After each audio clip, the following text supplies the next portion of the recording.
What's What's up, up, everybody? everybody? How are you doing? We are live. What's going on, Brad? How are you, brother? I am doing fantastic. And before you kick us off like you usually do, I wanted to introduce a new way that we're going to be starting every episode. And that is me and Josh taking a second to express our gratitude for one, being able to get to do this pod, and then two, for any audience members that are listening. Ultimately, we are working to improve ourselves every day. We deep down believe that having a gratitude habit, taking time to express gratitude every day, and really for almost anything in our lives that we feel blessed for, is really a way to elevate ourselves into being a mindset mogul. And so this podcast, what better of an opportunity to practice that gratitude on a daily basis? And with that, we'd also ask the audience, before you dive in and listen to us, pause this now for 3-5 seconds and think about something that you're grateful for so that you can get into a high energy state to receive the information that we're talking about and to pump that through to the rest of your day. I love that. I love that. I just thought, literally, as soon as you said that, I just started thinking about all the things I think about as soon as I wake up in the morning that I'm grateful for. Running water, having all my limbs, being able to breathe. Literally, the most simple things in the world are the things that I'm grateful for the most, because as soon as one of those simple things is taken away, it's the only thing that you want.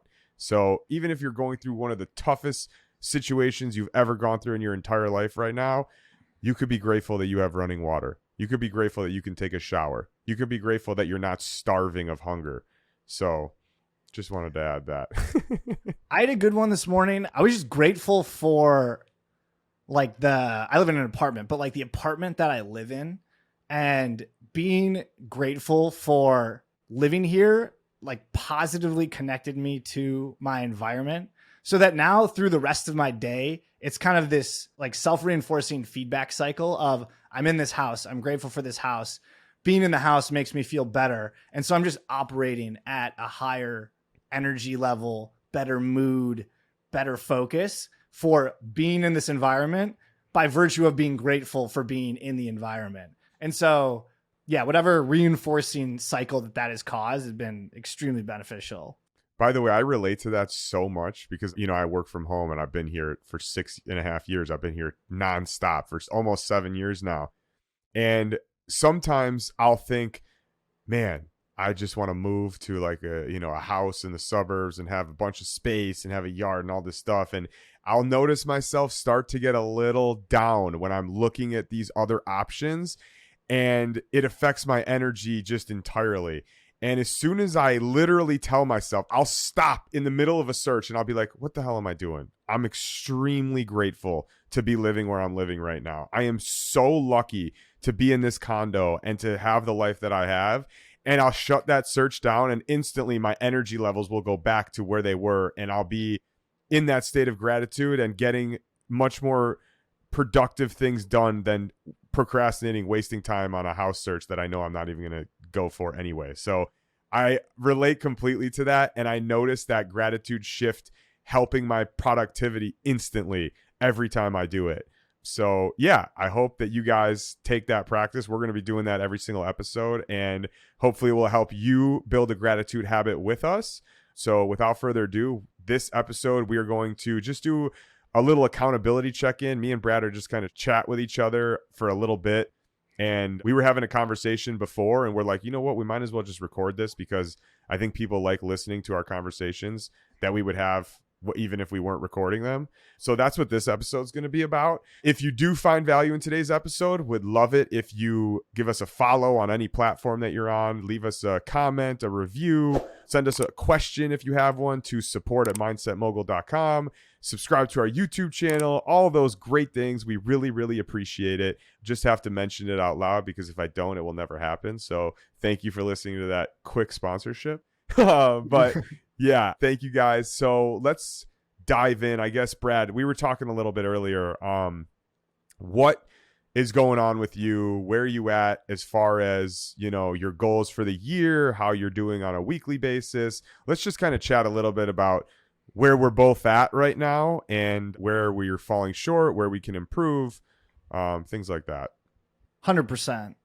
So I look back at the goals I set for the beginning of the year, and the biggest one that I'm falling short on right now is a consistent meditation practice. And I know because I've been consistent in the past that it pays dividends through my entire life. Like my ability to focus, my equanimity, my ability to remain calm pretty much in every business situation, they're very much tied to how frequently I'm meditating. And so I've got a strong enough why as to why I should be meditating. It pumps other good things into my life. But for whatever reason, and I think I've been using 75 hard as an excuse of I'm doing everything else right. And so meditation can take a back seat because it's not a priority. But the reality is I set out at the beginning of the year to meditate 300 times before the year is over. And right now I'm tracking my meditation. And if I kept up with the current pace I'm at, I'll fail. And so looking ahead, I'm resolved on fixing that because even in the past 2 days, I've started meditating again. And again, the benefits come back pretty quickly. And so resolved to do it. And so to make it easy on myself, to make it simple, I'm making getting back in a morning meditation routine as like, that's the one thing I'm focused on outside of everything else I'm doing. It's like the one thing I'm going to be adding. Like this becomes part of my standard set of discipline things that I do. And until I've got that mastered, I'm not going to add other things to my plate. And so this morning basically is the first time that I've like sat down to do this, but I woke up 30 minutes earlier. The night before wrote down, I have the intention of doing, it's a meditation practice and a priming practice. And so that might be some form of habit stacking actually, is like doing them both together. Obviously they're very intertwined, but my goal is to get my focus ready for the day, my energy ready for the day. And I did it this morning and it's been pumping through the day. This is the best morning I've had in weeks. And so, it takes 1 second to decide to make the change. And I've decided to make the change. The decision's been made. I've got the set of actions I need to go work against. It's very clear what success and failure looks like. And so I'm good to be back on track. The rest of my goals I've been, because of 75 hard, tracking against like easily between food, working out, water, and then business is just a function of all those other things optimized. And so, yeah, getting back on track. Have you regularly meditated in the past, or is this the first time that you're actually going to be doing a regular meditation routine, like on a daily basis? There's times in the past that I think it was months long. And so where you've meditated every day? Yeah, where I meditate every day. And so I know what good looks like. And it's always interesting of like, why do these things fall off? And all it really answers for me is that mindset is a daily practice, as with anything else. Like everything in your life that takes some form of action, you need to maintain and cultivate it. And so even after doing something, for months at a time, you can become infallible. And it's just a good reminder for me of constantly remaining in a state of vigilance to be resilient with these types of things. That's why I asked, because you already know what you feel like when you do it for months at a time every single day. And that is a really powerful thing to keep in mind when you are deciding to be disciplined in every day. Because, when you are, I'm going to use my example just because I have never meditated every day for months at a time. I've done it for maybe days, and then I've never been consistent enough in it, which is something I need to do also. But when you are 300 pounds, you don't know what it's going to be like to feel 200 pounds until you lose that 100 pounds and then you feel it. So when you lose 100 pounds and then you gain another 50, you already know what it felt like to be down at 200. And you use that as a motivation of, I already know what it feels like to be there. I already know what I'm capable of. And I'm sitting here, I'm not happy with myself because I know what I'm capable of and I know that feeling of being down there. I have to assume that it's similar with meditation, where you already know how much better you will operate if you do it every single day for X, Y, and Z. That's why I asked, by the way, because exactly what you said. It's a daily practice. Mental fitness is a daily practice, just like physical fitness, where if you work out every single day, you will feel the momentum every single day. But if you stop working out for 10 days, you'll feel the momentum swing the other way, and it will be harder to get back into it. You stop for 30 days, it's going to be even harder to get back into it. And it's going to be even longer to build that momentum back up. So these things that we talk about all the time, every single thing that we talk about is a daily practice. So I don't know why. I just wanted to say that because it's a reminder to myself, like every day is a new day that I need to do all of these things, or else I'm going the other direction. And I never want to go the other direction again for the rest of my life. I mean, isn't that why we started this podcast in the first place? And then also why we've been escalating this podcast into, now we're calling it a movement. Because even before it's a movement for a ton of people, like being a mindset mogul is a movement for our, like you and I. It creates a very clear North Star for being a mindset mogul as someone who takes daily action.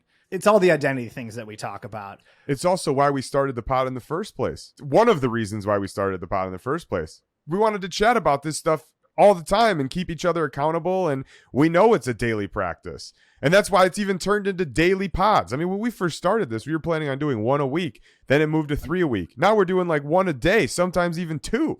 So, and because of that, we're getting better. Like there's been an obvious change in my life, even since starting this podcast, with the level of conviction, because we're just forced into building these things into a daily practice.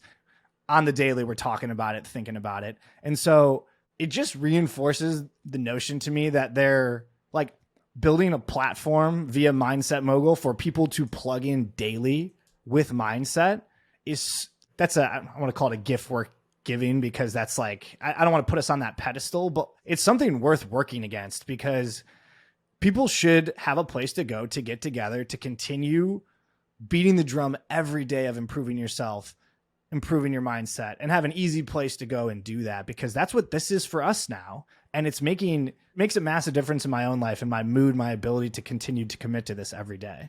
That's what I was going to say. It's added a lot to my why, because now I've already had a very strong why for all the things that I'm doing. But the more that we do this, the bigger this feels, and the bigger that I feel like an impact this can make in my own life and in other people's lives. You know what it is? It's working so well for me that I feel like I need to share this with other people. Also, there's like, you and I are feeding off of each other. The bigger you can build a community that's feeding off of each other, I can already see the magic in that. And so that's why this being bigger than you and I, and the bigger it can get, the more people can benefit, which means it can benefit more people because it's bigger, because there's a certain energy and collaboration on mindset too. Every time that I make a decision now, I almost think like, what would a mindset mogul do? We've created this identity of a mindset mogul that we're obviously striving for, and we hope we build a community of people that strive to have this mindset mogul mentality. And every time that I make a decision now that I may question, it's like, what would a mindset mogul do?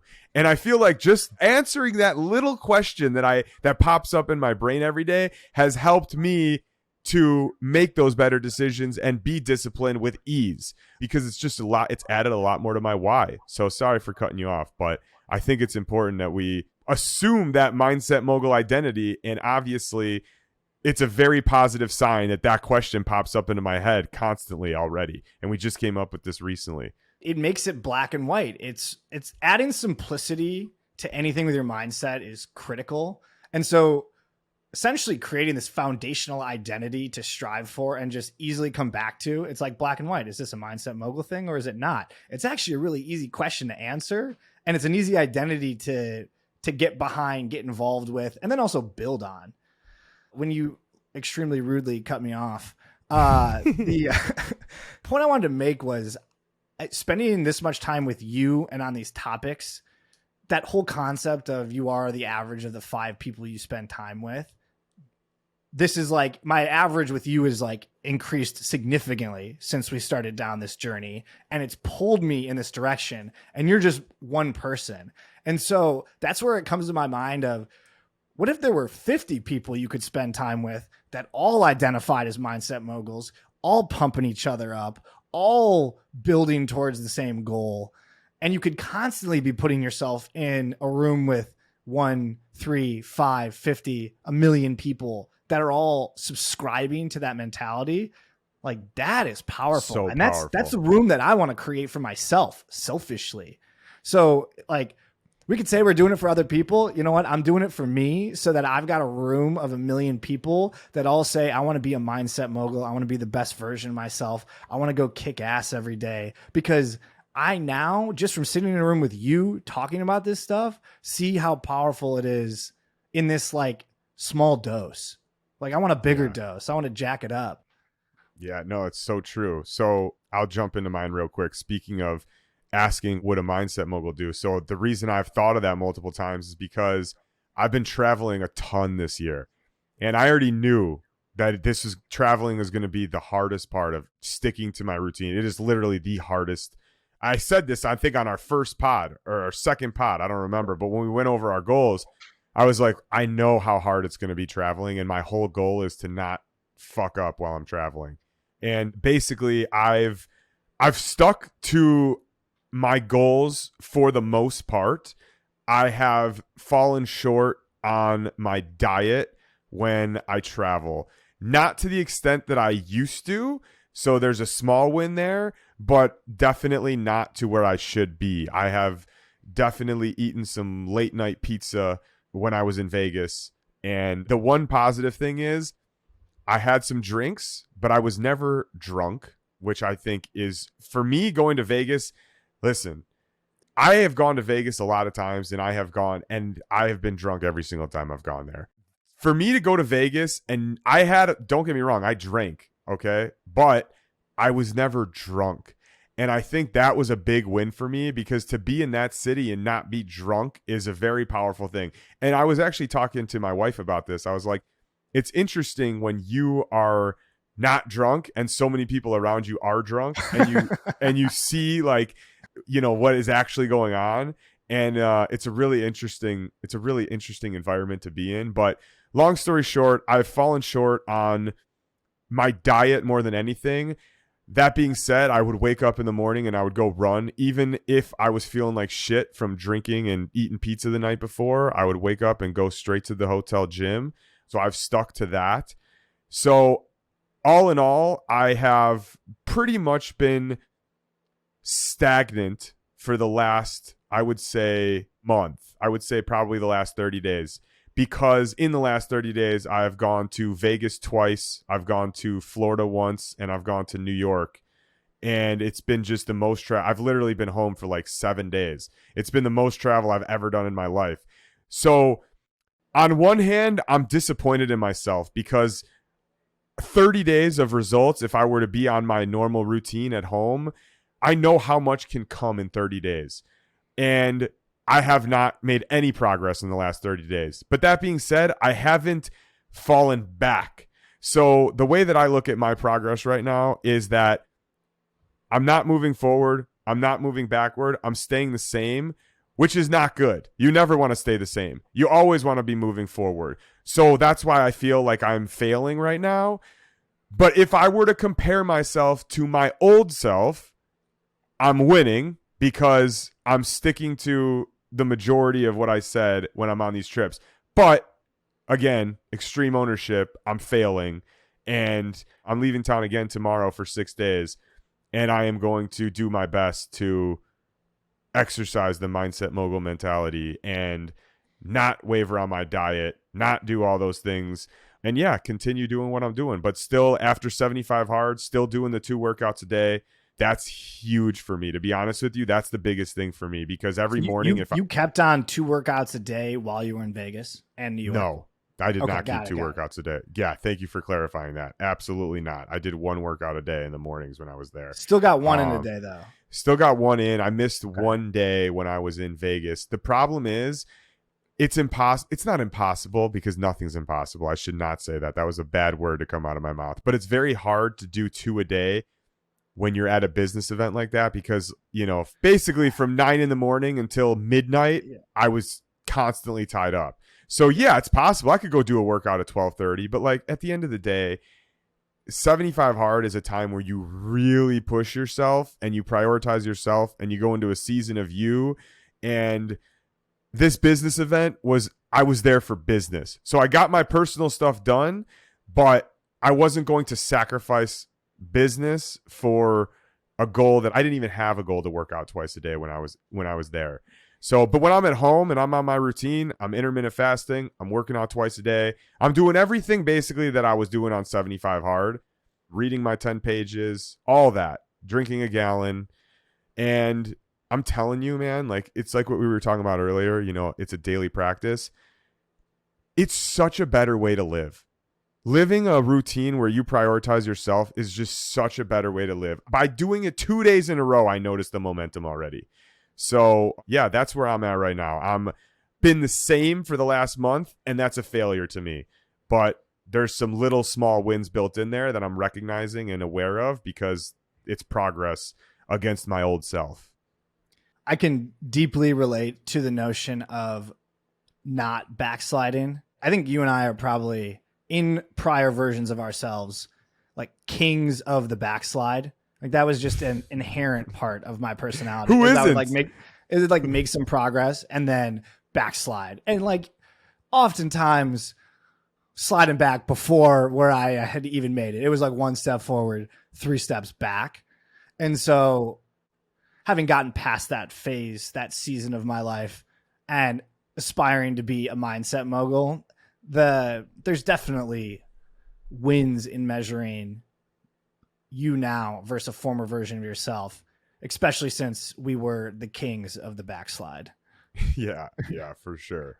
So yeah, I think honestly, we just wanted to do this little check-in and let you guys, the audience, know like we're also not perfect. We don't hit 100% of our goals. The idea of being a mindset mogul is that we're constantly striving to be the best versions of ourselves. We are not always the best versions of ourselves, but we're aware when we're not and we correct it.